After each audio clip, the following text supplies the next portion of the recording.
बिस्मिल्लाहिर्रहमानिर्रहीम अस्सलामु अलैकुम वरहमतुल्लाहि वबरकातुहू। इस्लामियात जमात दोम में खुश आमदीद। अज़ीज़ तलबा व तालिबात, आज हम इस्लामियात जमात दोम का सबक नंबर 2.3 जो कि रोज़े से मुताल्लिक है उसका तारुफ पढ़ने जा रहे हैं। और आज का हमारा ये लेक्चर ये तारुफाती वीडियो पर मुश्तमिल होगा। प्यारे बच्चों, सबसे पहले हासिलात ताल्लुम आपके सामने हैं, जिसमें है कि इस सबक की तकमील के बाद तलबा इस काबिल हो जाएंगे कि ये समझ लें कि रोज़ा इस्लाम का एक अहम रुकन है। ये जान सकें कि रमज़ानुल मुबारक मुसलमानों के लिए रोज़े रखने का महीना है और सहरी और अफ्तारी के बारे में जान सकें। ये तीन ऐसे लोहज़ हैं जो आज के सबक के हैं और जिसके बारे में हम इस रोज़े के चैप्टर में पढ़ेंगे कि हम रमज़ानुल मुबारक के बारे में आगाही हासिल करेंगे, सहरी और अफ्तारी के मुतालिक भी मालूमात हासिल करेंगे। जैसे ही आप बच्चे किताब का सफ़ा खोलेंगे जो रोज़े का चैप्टर है, तो उसके ऊपर आपको ये QR कोड नज़र आएगा। इस QR कोड को जैसे ही आप स्कैन करेंगे तो इसकी मदद से हमारा ये जो तारुफी लेक्चर है ये आपके सामने ज़ाहिर हो जाएगा और आप इस तारुफी लेक्चर से मुस्तफ़ीद हो सकेंगे। और फिर उसमें सबसे पहले ऐसे लॉज बयान होंगे। ऐसे लॉज के बाद ज़रा सोचें के नाम से चंद सवालात हैं, जैसे सबसे अफजल इबादत कौन सी है, रमज़ानुल मुबारक के महीने में लोग क्या करते हैं। तो ये सिर्फ आपको ज़रा तरगीब देने के लिए और दिलचस्पी पैदा करने के लिए ये सवाल किए जाते हैं।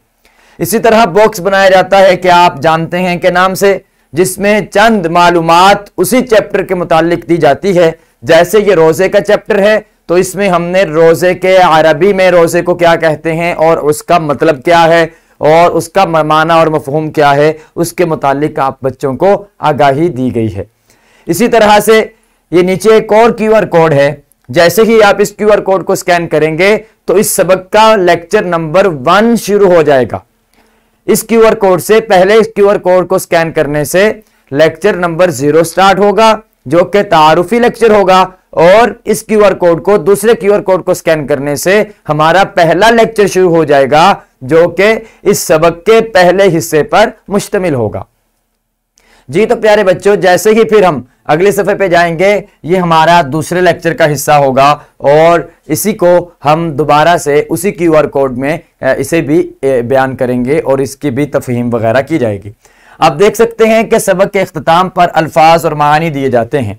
ये अल्फाज वो अल्फाज हैं कि जो उमूमन आपने पहले नहीं पढ़े होते और उस मुश्किल अल्फाज को यहाँ पे बयान किया जाता है, फिर उनके मानी भी जिक्र कर दिए जाते हैं।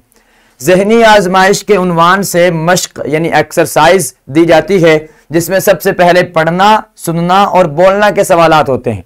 यानी ये वो सवाल होंगे जिसको सिर्फ सुना जाएगा या जिसको सिर्फ बोला जाएगा या सिर्फ पढ़ा जाएगा। और इसमें एक्टिविटीज भी कर सकते हैं कि एक बच्चा दूसरे बच्चे से सुने, दूसरा बच्चा पहले बच्चे से सुने, तो इस तरह से आपस में एक दूसरे के साथ गुफ्तगू करते हुए इस सारी एक्सरसाइज या मशक को आप मुकम्मल कर सकते हैं। उसके बाद आगे ये दुरुस्त जवाब के इंतखाब वाले सवालात होते हैं, जिसमें आपको 3 ऑप्शंस दिए जाते हैं। उनमें से आपने दुरुस्त जवाब का इंतखाब करके उसे आपने दायरे को भरना होता है। लेकिन याद रखें कि इस दायरे को काले या नीले रंग से भरना है, इसके लिए आपने कोई और रंग इस्तेमाल नहीं करना और दायरे को बिल्कुल उम्दा तरीके से, अच्छे तरीके से मुकम्मल फिल करना है। उसके बाद फिर लिखना के सवालात आते हैं, जिसमें आपने लिखना होता है। जैसे खाली जगह पुर करें, रोज़ा इस्लाम का खाली जगह रुकन है, तो यहां खाली जगह में आपने वो लफ्ज लिखना है कि कौन सा रुकन है या इसका क्या जवाब आ सकता है। घर के काम के तौर पर एक बॉक्स दिया जाता है जिसमें आपने घर का काम करना होता है, जिसमें आपके वालिदैन आपके साथ मसरूफ होते हैं और वालिदैन की रहनुमाई में आपने ये काम मुकम्मल करना होता है। और आखिर में वालिदैन के दस्तखत भी करवाने होते हैं, जो इस बात का सबूत होता है कि हाँ वाकई आप बच्चों ने वालिदैन के साथ मिलकर इस काम को मुकम्मल किया है। कालम अलफ और कालम बे भी इसमें शामिल किया जाता है, जिसमें एक कालिम को दूसरे सामने वाले ऑप्शन के साथ जो ज्यादा मुनासिब और ज्यादा दुरुस्त हो उसके साथ अटैच करना होता है, यानी मिलाना होता है। इसी तरह सवालात के मुख्तसर जवाबात भी आप बच्चों से पूछे जाते हैं, ये भी आपने लिखने होते हैं। सुनना बोलना के सिर्फ जुबानी सुनाने होते हैं, जबकि ये सवाल इनके जवाबात लिखने होते हैं।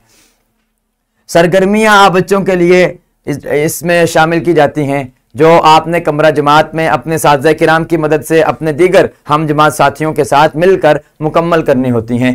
यहाँ पे एक और QR कोड आपके सामने नुमाया हो रहा है। इस QR कोड को स्कैन करेंगे तो आपके सामने इस अमली मनसूबा के मुतालिक लेक्चर जो है वो उसका आगाज हो जाएगा और अमली मनसूबा से आप मुस्तफीद हो सकेंगे कि अमली मनसूबे को आपने किस तरह से मुकम्मल करना है। यहाँ पे रहनुमाई असातिज़ा के नाम से चंद पॉइंट्स दिए जाते हैं जो असातिज़ा किराम की सहूलत के लिए होते हैं। असातिज़ा किराम सबक पढ़ाने से कबल इन रहनुमाई असातिज़ा की रोशनी में बच्चों को बेहतर तरीके से गाइड कर सकते हैं और जब असातिज़ा इनकी रोशनी में बच्चों को गाइड करेंगे तो बच्चों की तालीम और तरबियत बेहतर अंदाज में मुमकिन हो सकेगी। रहनुमाई असातिज़ा के बाद मज़ीद पढ़ें के नाम से चंद लिंक्स दिए जाते हैं। इन लिंक्स की मदद से आप इसी सबक के मुतालिक मजीद अहम किस्म की मालूमात हासिल कर सकेंगे। यानी आप इन लिंक्स को जैसे ही इन लिंक्स के साथ आप हेल्प लेंगे तो आपके सामने ऐसी वेबसाइट्स खुल जाएंगी जहां पे कुछ छोटा सा रिसाला पढ़ा होगा, कोई कहानी पढ़ सकेंगे, कोई रोजे के मुतालिक कोई अहकाम या मसाइल सीख सकेंगे, या आपके सामने कोई यूट्यूब की वीडियो ओपन हो जाएगी कि जिसके साथ आप वहां से भी इस सबक से मुतालिक चंद चीजें सीख सकेंगे। तो प्यारे बच्चों, ये था हमारा आज का तारुफी लेक्चर जो कि रोजे के मुतालिक था। आज हमने सबक का खुलासा पढ़ा। अगले लेक्चर से हम सबक का बाकायदा आगाज करेंगे इंशाअल्लाह ताला अज़्ज़ व जल। अजीज तलबा और तालिबात, इसके साथ ही हमारे लेक्चर का दुरानिया मुकम्मल हुआ। वीडियो लेक्चर की डिस्क्रिप्शन में आप देख सकते हैं लेक्चर की PPT, हासिलात ताल्लुम के मुताबिक लेसन प्लान और वर्कशीट। इन तीनों चीज़ों की रहनुमाई में और हमारे इस वीडियो लेक्चर की रहनुमाई में आप अपने सबक को मजीद बेहतर तरीके से तैयार कर सकेंगे।